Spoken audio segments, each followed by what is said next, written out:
H1N1 virus responsible for a global pandemic back in 2009.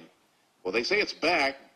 Some health officials from across the country say the resurgence is resulting in a dramatic rise in flu deaths in young and middle-aged adults and in some kids this season. Joining us on News Talk 710 KURV to talk about this new swine flu strain, Dr. Mark Anderson. Dr. Mark, welcome back to the show. Why is it so deadly for young people, sir? Well, there's not any real good reason for that yet. One theory is that the younger and the middle age haven't ever been exposed to the H1N1 before. Generally, the elderly are affected badly by influenza, but in this case, they tend to be spared. And the theory is that the last time an H1N1 type virus came through the United States was back in the late 50s, and that they had some exposure, that age group did back then, and they've got some carry forward immunity. But these younger age groups haven't ever been exposed to it before. Does the present vaccine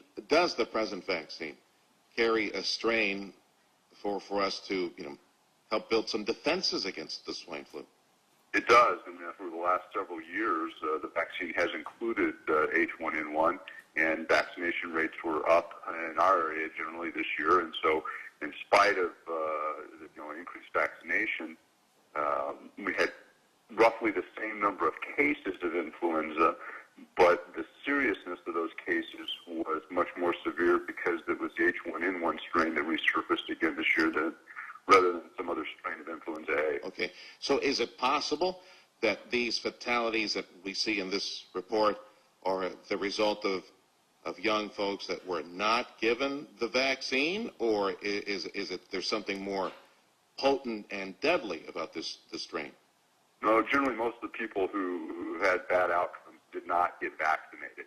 And so the vaccination has been effective, and those, even if you receive the vaccine, it's not 100%. Not everybody develops full immunity, but even those who develop or may contract the flu after being vaccinated tend to have less severe cases. We're talking about the swine flu and the strain this year that's making the news. Dr. Mark Anderson joining us on 710 KURV. How do you folks in the medical profession or at labs and research labs, how do you prepare for the evolution of the swine flu? Well, as far as anticipating which strains are going to come, actually the virologists at CDC and such will look towards the east because the new strains of influenza generally arise in Eastern Asia and such. And so we'll see that, but sometimes if they spread quickly, we don't have time to develop up vaccines. When the H1N1 first came around, it was not included in that year's vaccine. Remember, we had to come back and revaccinate people specifically for the H1N1. Are there any vaccines, or is there a vaccine? Because I noticed in one of my conversations with a pharmacist some time back that there were different products on the market. Some vaccines had various strains, and it seemed that one he referenced had less strains in it. Are there any vaccines out there that do not have the swine flu strain in there? No, they all contain the H1N1. What they're talking about is you had the classic trivalent, or vaccinated against 3 different strains of influenza, and they introduced a quadrivalent vaccine this year. That's what it was. 4 strains.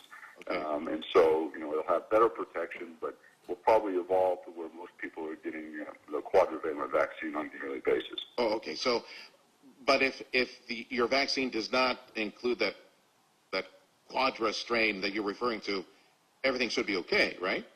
Should still have protection. They all contained immunization against the H1N1. Okay. I don't know if it's a pricing issue or not, but I found that curious when they were making reference to that. Dr. Anderson, thank you much. Dr. Mark Anderson joining us on 710 KURV.